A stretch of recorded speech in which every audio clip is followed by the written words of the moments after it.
here from Rain Country. God is good all the time, and I'm here today to talk about my kitchen board because I've been getting some questions like how I care for it, etc. And so let me start by explaining what this is about. Now, my countertops, when Patrick built the lower cabinets, he built those probably about 17, almost 18 years ago. And this is just your standard Formica countertop. And partly because that's what we could afford at the time.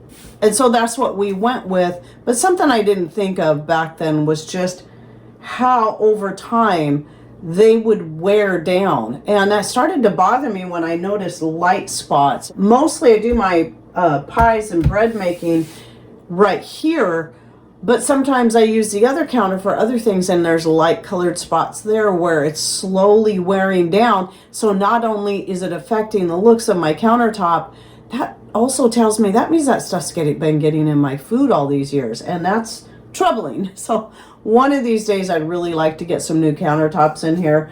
But at any rate, and so yes, Patrick did build all these cabinets, even though in some of my earlier videos, the first several years of my channel, these weren't done yet. It took him several years to finally get around to finishing the tops, like 15 years or so. It took him to finally get around to doing the upper cabinets. But at any rate, the bottom ones have been done for a long time. And so what happened was, as I started noticing this, there was a couple things, all these different things I was thinking of. I had asked Patrick to make me a large board to use here. So I've got my cutting boards and stuff, but they're all smaller in size. And so I wanted a large board that would just basically stay here all the time. So this is the board that I do all of my bread making. I make my ravioli on here, my pie crust, my tortillas, my yeast breads, etc., etc. Everything happens here. And so he made this. I love it. It is kind of heavy. It's a big board. It's made out of several different types of wood. That's why you see the different colors. And as you can see in the early images of it, the colors don't stand out quite as much against each other as they once do. But there's a few reasons for that. Some just general use will do that.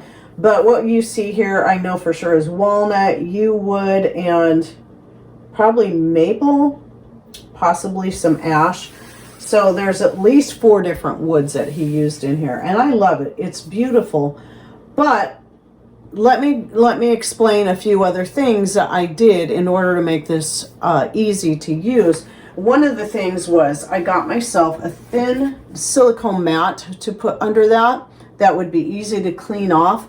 And so that will, when I'm working on here, I'm kneading my bread, I'm rolling out my tortillas, my cinnamon rolls, whatever it is I'm making, I'm not going to have the board shifting and moving around. So I did have to look around to find one that was big enough to cover. It's not quite as big as the board, but it's big enough. It works well to hold that in place.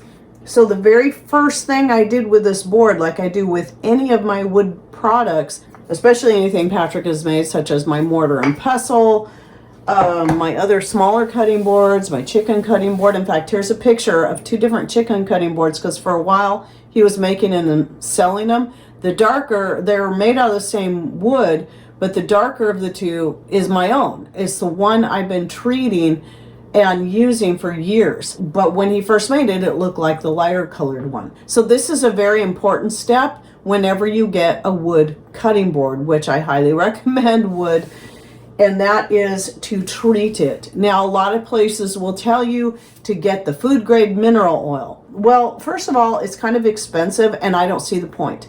For me, whenever I treat any of my wood products for the first time, I always go for coconut oil. The refined coconut oil. Refined coconut oil is far less likely to go rancid. Coconut oil isn't as likely to go rancid as other oils anyway, but especially the refined. Anytime you're talking about any kind of oil, it's the more refined it is, the less likely it is to go rancid, whereas the more virgin it is, the more likely it is to go rancid. So I wouldn't use my extra virgin olive oil on this. I use the coconut oil, refined coconut oil, and I will rub that in all the way around on all sides. Usually what I do is I'll do one side And I try to get it nice and warm if I can, especially the smaller ones are easier. I can go set them by the wood stove. But this is a little too big for that. I don't have a big enough area for that. But the oils will seep into the wood over time. And then I'll just keep doing that and doing that, flipping it over, doing the same thing, and making sure I get all of the edges all the way around. Coconut oil is my go-to, especially when it comes to first treatments. And it could take, maybe up to 5 treatments. When you stop seeing the oil seep into the wood, it can take several hours or even, 24 hours for it to fully seep in. Once it stops doing that and it's sitting on the surface, it's done. It's ready. However, to keep care of it, that treatment after every use is something I keep up on. So in that case, what I now do is, after the initial treatment, because I think coconut oil seeps into the deep into the pores of the wood better. But then I started switching to using palm shortening. Now I actually now buy the Azure Standard organic palm shortening, but I do have a bunch of this organic palm shortening I stocked up from Vitacost, which is also a good place to buy things. They just don't sell bulk items. And so I'm working through this, and after every time I use this board and clean it off, I always put a treatment of the palm shortening down, and I just rub it into the wood like this, usually going with the grain, then against the grain to really push it into the fibers of the wood. And I can just show you here, I take a little dab and then I just rub it in, especially any of the more highly worked areas like in the center where it's most likely to get, need it the most. And sometimes if my board, even though I treated it after my last use, it feels to me kind of dry.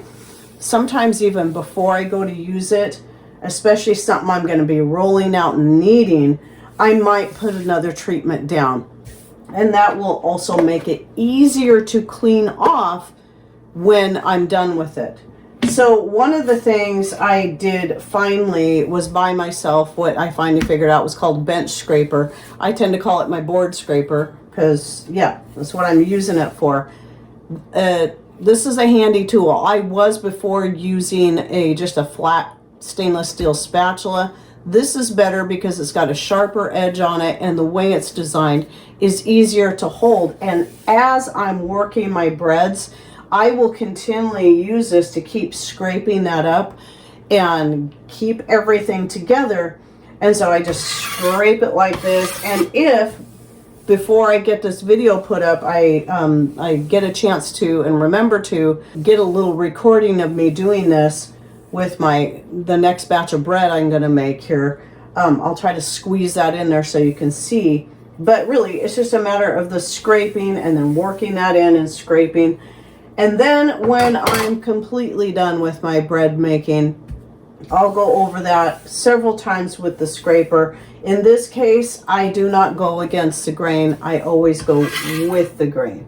Okay, because if you're going against the grain, you can possibly catch the corner of it on something and then maybe chip your board. So I always go with the grain like this when I'm scraping it.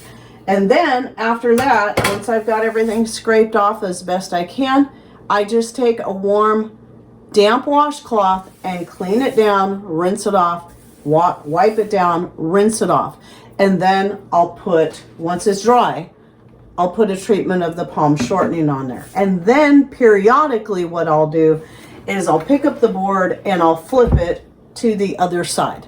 So I'll do that every so often. And I also, at least once a week, will pull everything up because flour and stuff will still get under the board.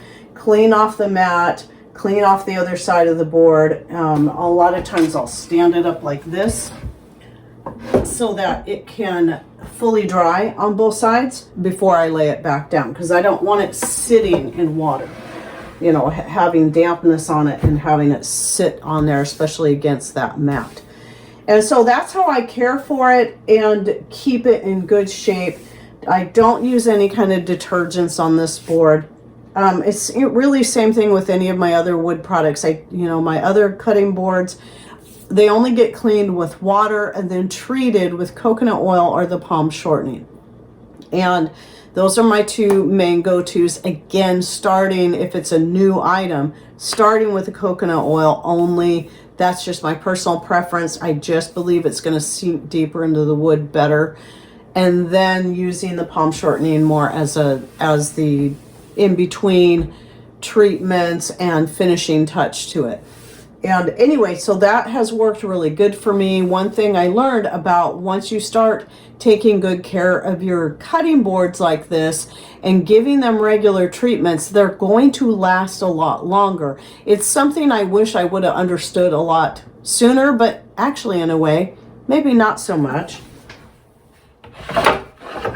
Because my very first cutting board when we got married was a wedding gift, was this, but it didn't look like this. It was a smaller board and it didn't have these stripes. But because I didn't understand about the treating and taking care of it, but it got used a lot, eventually on one of these two sides, it got a big crack that just went all the way down because it would keep drying out. I'd clean it off, it'd dry out, and clean it off and dry out, and eventually it just cracked. And so what Patrick did was he then cut that, since it was not in the very center, he cut that part out where the crack was, and then he did another nice clean cut on the other side, and then put strips of walnut in there. And it just kind of not only made the board a little bit wider, it just added just more pizzazz to it having that. So this board I've had for 36 years now. And I don't know how long ago it was that he fixed it for me, but it also gets used quite a bit. But ever since I started taking care of it like that and giving it irregular treatments, I've never had it crack again. And none of my other cutting boards have ever got a crack in them. So when it comes to anything like that, that can even apply to your knife handles or your bread whisk handles. I do try to treat those periodically for the same reason. Any of the wood products. I've got my tamper here that Patrick made me. This gets treated every so often. In fact, it feels like it could use another treatment. And so I actually have done also several videos of taking care of your kitchen products like that and the importance of doing that and giving them those treatments every so often. And it keeps them from getting that really rough feel like some of your wood handled things can get. And just keep up on it, and it'll help your things last for years and years, and to look nice too, because when you put treatments on them, it really brings out the color, just like this. And that chicken board that was made with a light colored wood, I think that might have been ash, I don't remember, but yeah, it's this dark brown now, and that's the color it will stay because of that treatment, and I prefer that color actually. So anyway, I hope this helps for those who are asking questions. If you're thinking about getting yourself a really big cutting board to use, which by the way, this is not my cutting board. I have cutting boards. I don't do cutting on this. I try to keep the surface of this as smooth as possible. But still, even on the cutting boards, when you treat them, that kind of fills in all those little knife cuts and does keep it smoother. So anytime you're getting a cutting board, especially if you're going to get a big board like this, I hope my little tips here will help you know how to use it and then how to care for it. And then, like I say, a big board, having that little silicone mat under there just makes it so much easier for anything where you're doing a lot of rolling and shaping and it kneading. Yeah, otherwise it can kind of slide around. So anyway, I hope you enjoyed this video. Any thoughts, ideas you'd like to share, please put those in comments down below. And thanks for watching. Take care and God bless.